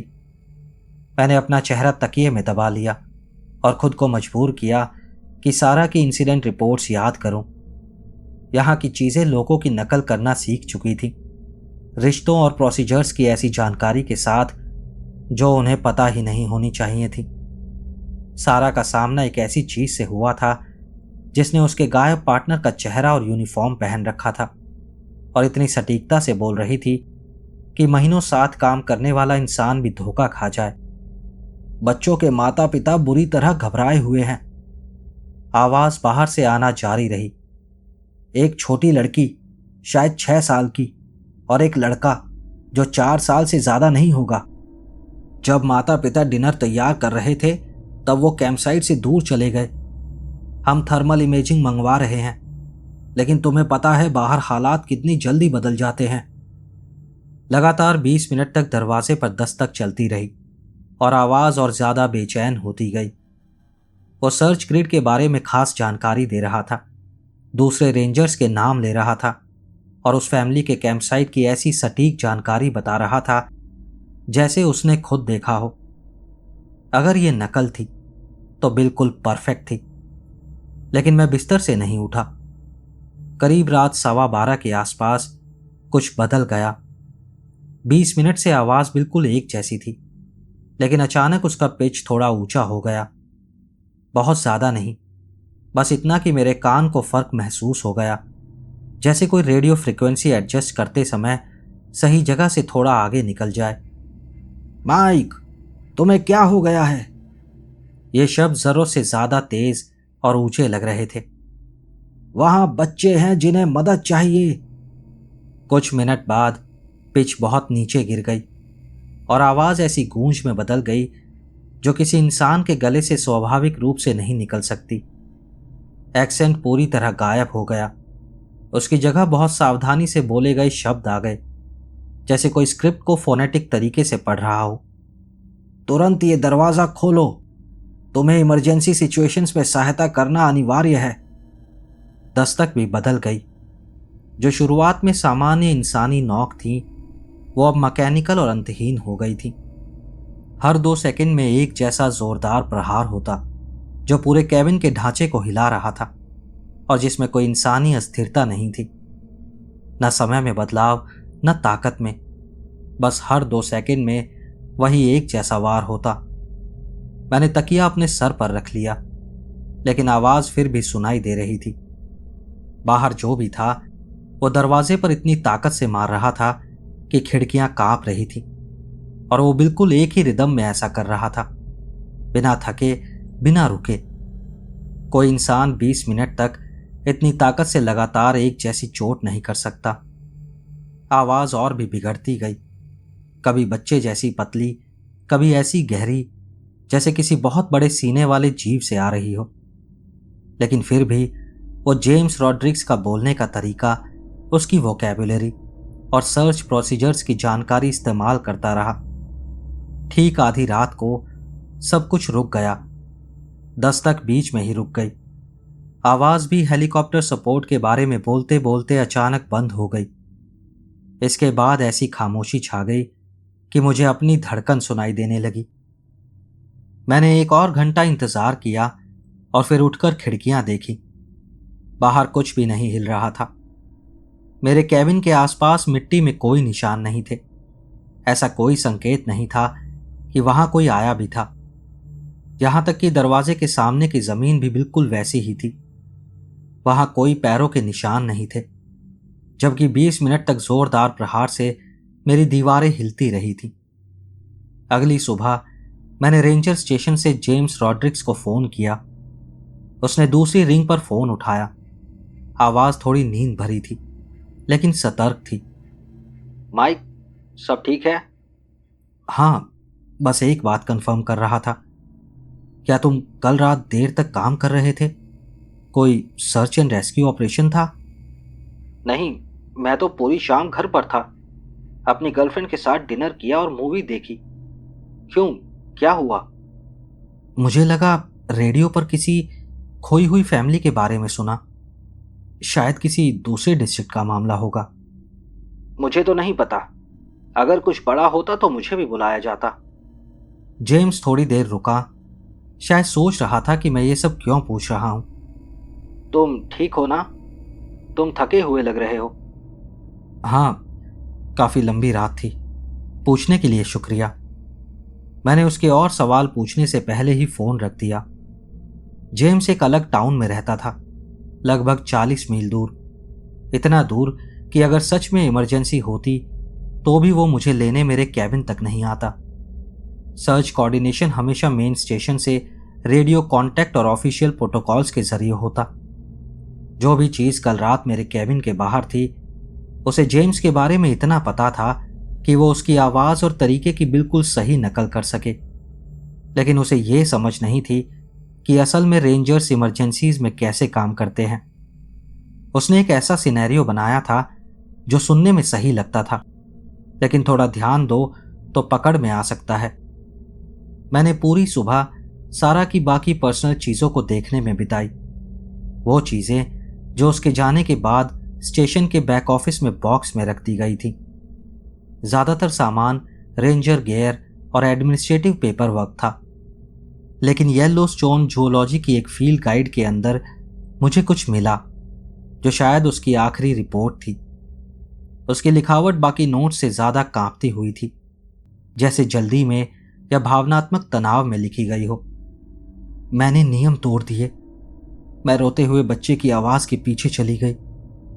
कल शाम नॉरिस गीजर बेसिन के पास मैंने जंगल से एक छोटी लड़की को मदद के लिए पुकारते सुना। मुझे पता होना चाहिए था। नियम मैंने खुद लिखे थे। दर्जनों झूठी डिस्ट्रेस कॉल्स दर्ज की थी, और मुझे ठीक ठीक पता था कि ये चीजें क्या कर सकती हैं। लेकिन वो आवाज इतनी परफेक्ट, इतनी दिल तोड़ देने वाली थी कि मैंने खुद को यकीन दिला दिया कि शायद इस बार मामला अलग होगा। मैं लगभग 1 मील तक उस आवाज का पीछा करती हुई अनजान इलाके में चली गई। रोने की आवाज हमेशा मुझसे थोड़ी आगे रहती, दिखाई नहीं देती और मुझे उन इलाकों में ले जाती जहां थर्मल एक्टिविटी जमीन को अस्थिर और खतरनाक बना देती है। जब आखिरकार मैं उस आवाज के सोर्स तक पहुंची तो मुझे डेविड दिखा। नहीं, डेविड नहीं, कुछ ऐसा जिसने उसका चेहरा और यूनिफॉर्म पहन रखा था और जो एक स्टीमिंग मड पॉट के पास झुका हुआ था और रोते हुए बच्चे की आवाज निकाल रहा था। वो बिल्कुल डेविड जैसा ही दिख रहा था। वही लंबाई, वही शरीर, वही चेहरे के भाव जिन्हें मैंने 2 साल काम करते हुए हजारों बार देखा था। लेकिन जब उसने मुझसे बात की और रोते हुए बच्चे का अभिनय जारी रखने की कोशिश की तो उसकी आवाज गलत निकल रही थी, बहुत ऊंची, जैसे हवा ऐसे गले से गुजर रही हो जो उस शरीर के लिए बहुत छोटा हो। मदद करो सहरा, मैं खो गया हूं और मुझे डर लग रहा है। जो चीज डेविड का चेहरा पहने हुए थी वो मुझे सीधे देखते हुए बच्चे की आवाज बनाए नहीं रख पा रही थी। वो बार बार उसकी सामान्य आवाज और बच्चे के रोने की आवाज के बीच बदल रही थी और वो भयानक मिश्रण सुनकर मेरा पेट मचलने लगा। जब उसे समझ आया कि उसका छल काम नहीं कर रहा तो वो खड़ा हुआ और मेरी तरफ चलने लगा, ऐसी हरकतों के साथ जो लगभग इंसानी थी लेकिन पूरी तरह नहीं। बहुत ज्यादा चिकनी चाल, जैसे उसके जॉइंट्स उन दिशाओं में मुड़ रहे हों जहां उन्हें नहीं मुड़ना चाहिए। मैं वहां से भाग गई। मैंने हर नियम तोड़ दिया।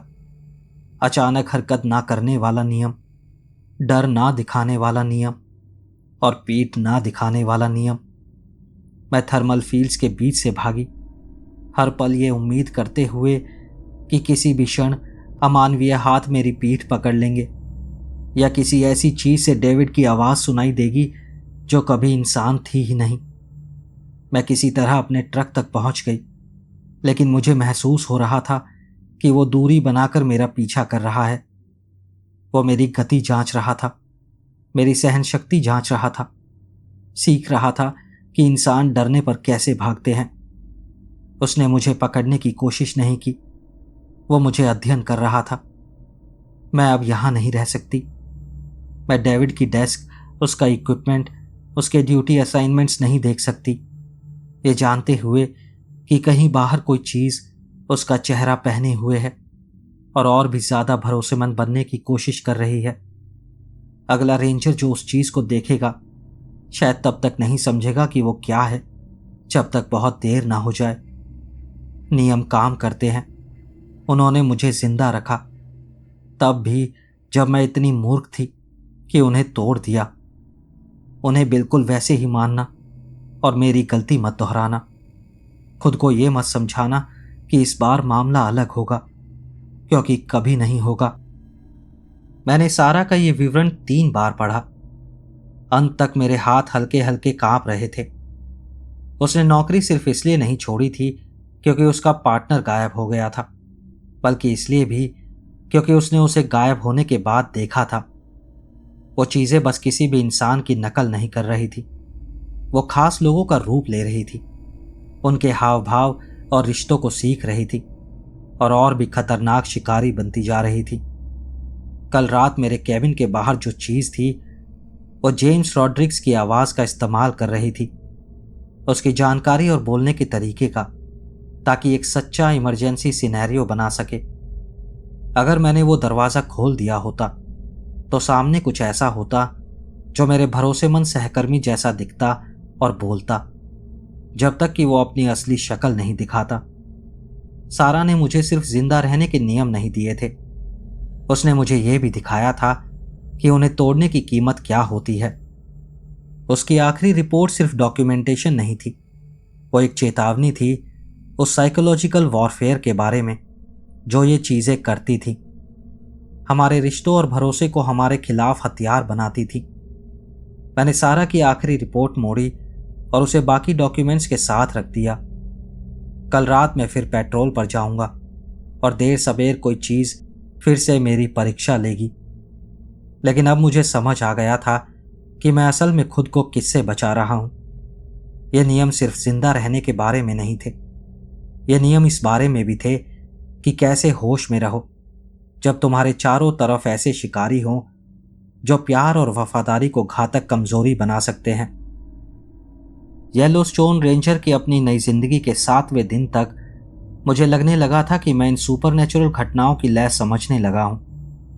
पिछली 3 रातें बिल्कुल सामान्य थी।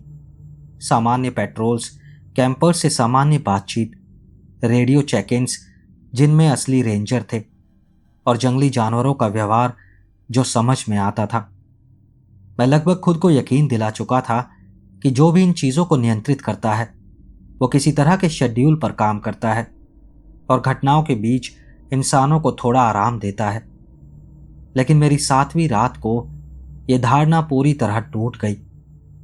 मेरा पेट्रोल रूट मुझे नॉरिस गीजर बेसिन इलाके से लेकर गया, वही जगह जहां सारा ने अपनी आखिरी गलती की थी और रोते हुए बच्चे की आवाज का पीछा करते हुए उस चीज तक पहुंची थी जिसने उसके पार्टनर का चेहरा पहन रखा था। जब मैं उसी ट्रेल पर चल रहा था जहां उसने अपने ही नियम तोड़े थे, तो उस विडंबना को मैं अनदेखा नहीं कर सका।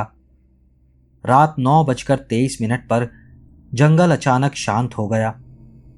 मैं बीच कदम में रुक गया। मेरा दायां पैर हवा में उठा हुआ था, बिल्कुल वैसे ही जैसे लामार वैली में हुआ था।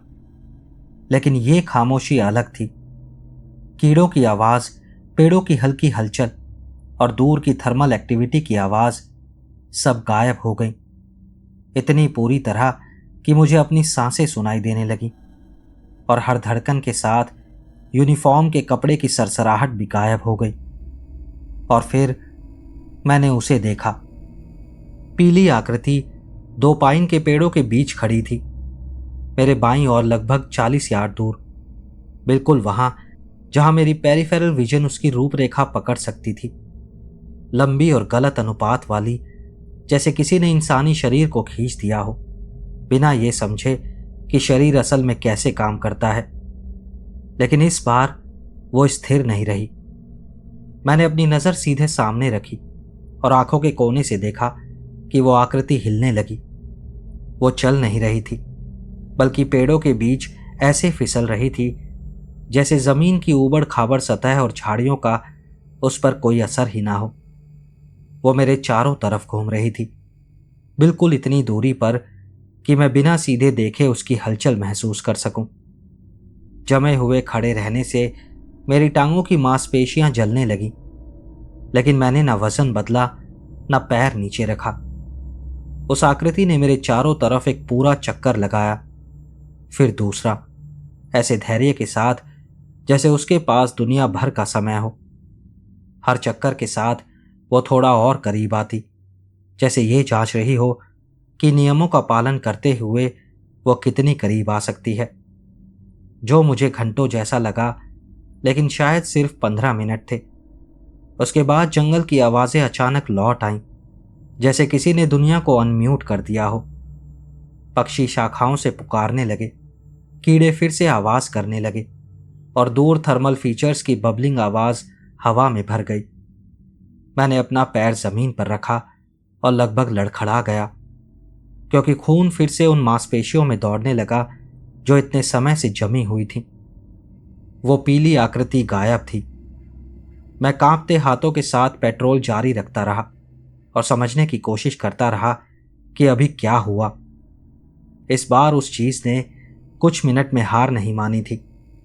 उसने मेरी सहनशक्ति की परीक्षा ली थी, मेरे नियमों के पालन करने के संकल्प की, तब भी जब मेरा शरीर राहत के लिए चीख रहा था। उसका मेरे चारों तरफ घूमना यह दिखाता था कि उसमें बुद्धिमत्ता और योजना थी।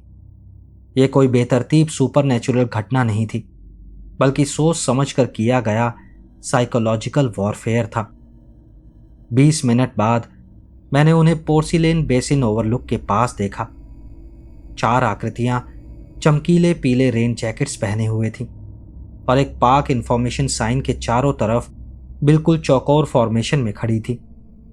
दूर से भी उनकी हरकतें गलत लग रही थी, बहुत ज्यादा सिंक्रोनाइज्ड, बहुत ज्यादा स्मूथ, जैसे किसी ने इंसानों की चाल का अध्ययन तो किया हो, लेकिन उसे पूरी तरह समझा ना हो। लेकिन इस बार वो अजीब बातचीत नहीं कर रहे थे और ना ही टूरिस्ट बनने का नाटक कर रहे थे। वो फॉर्मेशन में चल रहे थे। चारों बिल्कुल एक ही दिशा में एक ही गति से चल रहे थे और उनके पैर एक साथ जमीन पर पड़ रहे थे। जब वो मुड़ते तो एक ही चीज की तरह मुड़ते, जैसे कोई मिलिट्री ड्रिल टीम कठिन एक्सरसाइज कर रही हो।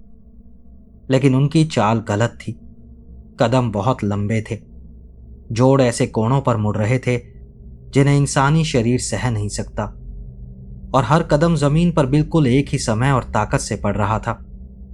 उनके कदमों की आवाज बेसिन में ऐसे गूंज रही थी जैसे ढोल की ताल हो। 4 जोड़ी जूतों की आवाज एक ऐसा रिदम बना रही थी जो सम्मोहक भी था और बहुत बेचैन करने वाला भी। ना कोई बातचीत, ना टूरिस्ट जैसा व्यवहार, बस 4 चीजें इंसानी शरीर और येलो जैकेट्स पहनकर पार्क में ऐसे चल रही थी जैसे वही इसकी मालिक हो।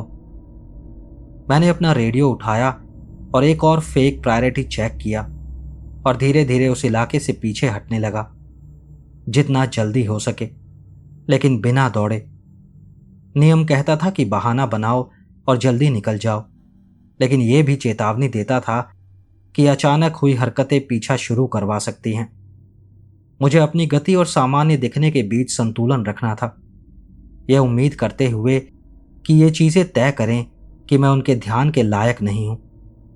मेरे पीछे कुछ और मिनटों तक उनके कदमों की वही परफेक्ट रिदम चलती रही और फिर धीरे धीरे खामोशी में बदल गई। जो भी वो चीजें थीं, उन्होंने मुझे फिर से जाने दिया, लेकिन जांचे जाने परखे जाने का एहसास पहले से भी ज्यादा मजबूत हो गया। जैसे ही मैं नॉरिस कैंपग्राउंड के पास पार्किंग एरिया में पहुंचा, रोने की आवाजें शुरू हो गईं। पहले की तरह एक बच्चे की आवाज नहीं, बल्कि जंगल की अलग अलग दिशाओं से कई बच्चों की आवाजें। उत्तर दिशा से एक लड़की रो रही थी, पूर्व से एक लड़का अपने माता पिता को पुकार रहा था, और दक्षिण और पश्चिम से शायद 2 भाई बहन एक दूसरे का नाम पुकार रहे थे। आवाजें एक दूसरे पर चढ़ रही थी, पेड़ों से टकराकर गूंज रही थी और ऐसी अफरा तफरी पैदा कर रही थी जिससे मेरी छाती कसने लगी। मॉमी, डैडी, आप कहाँ हैं? मुझे डर लग रहा है। कोई मेरा पीछा कर रहा है। मदद करो, मैं गिर गया, मेरी टांग चोटिल हो गई। सारा, सारा, तुम कहाँ चली गई सारा? हर आवाज में भावनाएं बिल्कुल असली लग रही थी, वही खास डर और उलझन जो जंगल में खोए बच्चों में होती है। लेकिन यह सब एक साथ होना असंभव था। असली खोए बच्चे एक ही जंगल के अलग अलग हिस्सों में एक साथ नहीं पहुंचते, और सभी एक जैसी चिंता के साथ रो रहे थे, वही शब्द बोल रहे थे जो बड़ों की प्रोटेक्टिव इंस्टिंक्ट्स को जगाने के लिए बनाए गए हों। वाइल्ड लाइफ पूरी तरह गायब थी। रात के सामान्य जीवों की आवाज भी गायब थी। बस रोते बच्चों का नकली कोरस था जो हर दिशा से एक साथ आ रहा था। मैंने खुद को मजबूर किया, ट्रक तक गया और गाड़ी लेकर निकल गया। वो आवाजें लगभग 1 मील तक सड़क के साथ मेरा पीछा करती रही, इतनी तेज कि बंद खिड़कियों के बावजूद सुनाई दे रही थी, जैसे ये सुनिश्चित कर रही हो कि मैं उस बड़ी इमरजेंसी को अनदेखा न कर सकूं जिसमें बच्चे खतरे में हों। जब तक मैं अपने कैबिन पहुंचा, मेरे हाथ कांप रहे थे, क्योंकि हर इंस्टिंक्ट मुझे बता रही थी कि यह तुरंत कार्रवाई वाली इमरजेंसी है, और मैं फिर भी प्रतिक्रिया नहीं दे रहा था। लेकिन मैंने सारा के नियमों पर अपनी ट्रेनिंग से ज्यादा भरोसा करना सीख लिया था और मान लिया था कि ये चीजें इंसानी साइकोलॉजी को इतना समझती हैं कि हमारी प्रोटेक्टिव इंस्टिंक्ट्स को हमारे खिलाफ इस्तेमाल कर सकें। अगला हमला रात 11:15 बजे शुरू हुआ। पहली दस्तक मेरे सामने वाले दरवाजे पर हुई, 3 तेज दस्तक हुई, और फिर मेरा नाम पुकारती हुई डेविड विल्सन की आवाज आई। वो मेन रोड के पास एक एक्सीडेंट की बात कर रहा था, घायल टूरिस्ट की, जिन्हें तुरंत मेडिकल हेल्प चाहिए थी। जब मैंने जवाब नहीं दिया तो दस्तक मेरे बेडरूम की विंडो पर आ गई। इस बार जेम्स रॉड्रिक्स की आवाज थी। विजिटर सेंटर में आग लगने की रिपोर्ट दे रहा था। फिर और आवाजें जुड़ने लगी। डॉक्टर पीटरसन, पार्क नेचुरलिस्ट, जिससे मैं ओरिएंटेशन में मिला था, मेरे बैकडोर पर नॉक कर रहा था और ओल्ड फेथफुल के पास भालू के हमले की बात कर रहा था। मिनेसोटा वाला वही कैंपर परिवार जिनका परमिट मैंने चेक किया था मेरी किचन विंडो पर टैप कर रहा था और अपनी गायब बेटी को ढूंढने के लिए मदद मांग रहा था। और भी टूरिस्ट थे जिनके नाम मुझे कभी पता नहीं चले, मेरे कैबिन की हर सतह पर नॉक कर रहे थे और हर कोई अलग अलग इमरजेंसी बता रहा था। अब हर तरफ से दस्तक आने लगी, दरवाजे, खिड़कियां, यहां तक कि मेरे बिस्तर के ऊपर की छत से भी। येलोस्टोन में अपने एक हफ्ते के दौरान जिन जिन लोगों से मैं मिला था उनकी दर्जनों आवाजें ऐसी इमरजेंसीज बता रही थी जिनमें 5वां नियम तोड़ना पड़े। आवाजें लगातार एक दूसरे पर चढ़ती हुई एक ऐसी शोर की दीवार बना रही थी जिससे साफ सोच पाना लगभग असंभव था। लेकिन जैसे जैसे घंटे बीतते गए आवाजें बिगड़ने लगी। डेविड विल्सन की संतुलित अथॉरिटी वाली आवाज अचानक इतनी गहरी हो गई जितनी उसके गले से कभी निकल ही नहीं सकती। जेम्स रॉड्रिक्स का एक्सेंट कभी गायब हो जाता, कभी अचानक लौट आता। टूरिस्ट ऐसे शब्द और वाक्य इस्तेमाल करने लगे जो उन्होंने कभी नहीं बोले थे, जैसे वो इंसानी बातचीत को अधूरी समझ के आधार पर बना रही हों। रात करीब 2 बजे आवाजों ने सटीकता का नाटक भी छोड़ दिया। वो हर उस व्यक्ति की आवाज इस्तेमाल कर रही थी जिनसे मैं मिला था, लेकिन पिच और टोन बेतहाशा बदल रहे थे। कभी डेविड की आवाज ऐसी चीज से आ रही थी जो उसके असली शरीर से बहुत छोटी लगती थी। कभी जेम्स की आवाज ऐसी लगती जैसे कुएं की गहराई से आ रही हो, या ऐसे वोकल कॉर्ड से जो सही आकार के नहीं थे। दस्तक कभी बंद ही नहीं हुई। हर दिशा से लगातार पड़ते प्रहारों से मेरा कैबिन हिल रहा था। खिड़कियां अपने फ्रेम्स में खड़खड़ा रही थी, शेल्फ्स पर रखे बर्तन खनखनाने लगे और पूरा ढांचा करहा रहा था उन चीजों के हमले के नीचे जो घंटों तक बिना थके परफेक्ट रिदम बनाए हुए थी। लेकिन किसी ने अंदर घुसने की कोशिश नहीं की। वो बस नॉक करते रहे, पुकारते रहे, अंदर आने की मांग करते रहे, उन लोगों की आवाजों में जिन पर मैं भरोसा करता था, और ऐसी इमरजेंसीज के साथ जो मेरी सावधानी को तोड़ने के लिए बनाई गई थी। मैं बिस्तर पर ही पड़ा रहा, सारा के नियमों की वो पर्ची हाथ में कसकर पकड़े हुए, मिनट गिनते हुए और उन लोगों की मदद करने की इच्छा से लड़ते हुए जो असल में वहां थे ही नहीं। 7 घंटे का साइकोलॉजिकल वॉरफेयर जिसका मकसद मेरी हिम्मत तोड़ना था और मुझे वो दरवाज़ा खोलने पर मजबूर करना था जो शायद मेरी जिंदगी की आखिरी गलती बन जाता। ठीक सुबह होने के समय सब कुछ अचानक रुक गया। दस्तक बीच में ही रुक गई। आवाजें अपने वाक्य पूरे किए बिना ही बंद हो गईं। उसके बाद जो खामोशी आई वो इतनी गहरी थी कि अचानक शोर गायब होने से मेरे कानों में भनभनाहट होने लगी। मैंने खिड़कियां देखने से पहले 1 घंटा और इंतजार किया और मुझे कोई सबूत नहीं मिला कि बाहर कभी कुछ था। ना कोई पैरों के निशान, ना कोई टूटी सतह और ना ही उस हमले का कोई निशान जिसने पूरी रात मेरे कैबिन को हिलाकर रख दिया था। मैं अपनी छोटी मेज के पास बैठ गया। सारा के सारे डॉक्यूमेंट्स मेरे सामने फैले हुए थे और आखिरकार मुझे समझ आ गया कि वो मुझे क्या बताना चाहती थी। वो चीजें इतनी बुद्धिमान थी कि जटिल हमलों की प्लानिंग कर सके, इतनी धैर्यवान थी कि घंटों तक इंसानी प्रतिरोध को तोड़ती रहे, और इतनी चतुर थी कि हमारे व्यवहार का अध्ययन करके अपने शिकार करने के तरीके बदल सके। लेकिन वो कुछ सीमाओं से भी बंधी हुई थी। वो इन नियमों को नहीं तोड़ सकती थी, ठीक वैसे ही जैसे मैं उन्हें तोड़ने का जोखिम नहीं उठा सकता था। जो भी चीज उन्हें मेरे पास आने से रोकती थी जब मैं सीधे नहीं देखता था, जो भी उन्हें बिना बुलाए मेरे कैबिन में घुसने से रोकती थी, और जो भी उन्हें मेरा पीछा करने से रोकती थी जब मैं सही नियमों का पालन करता था, वो सीमाएं सच थी और लगातार काम कर रही थी। सारा ने खोज लिया था कि ऐसे पार्क में कैसे जिंदा रहा जाए जहां सुपरनेचुरल प्रेडेटर्स इंसानी स्वभाव का अध्ययन करके शिकार करते हैं। लेकिन उसने एक और चीज छोड़ी थी, एक जिम्मेदारी। मैंने एक पेन उठाया और एक नए कागज पर अपने नोट्स लिखना शुरू किया। 7वीं रात के हमले की डिटेल्स, जिस तरह वो चीजें सीमाओं को परखती थी और प्रतिक्रियाएं जांचती थी, ऐसी जानकारी जो अगले रेंजर को चाहिए होगी, ये समझने के लिए कि वो असल में किससे सामना कर रहा है, क्योंकि एक अगला रेंजर जरूर होगा। लोग नेशनल पार्क्स की नौकरी अक्सर छोड़ते रहते हैं और आखिरकार किसी और को लॉकर 37 मिलेगा और उसके अंदर लगे सारा के नियम देखेगा। वो भी उसी प्रक्रिया से गुजरेगा जिससे मैं गुजरा था और धीरे धीरे सच्चाई स्वीकार करेगा। लेकिन उन्हें सारा के काम के साथ साथ मेरे जोड़े हुए नोट्स भी मिलेंगे, ज़्यादा डिटेल डॉक्यूमेंटेशन, उन चीज़ों की क्षमताओं की बेहतर समझ और उनसे बचने की बेहतर रणनीतियां।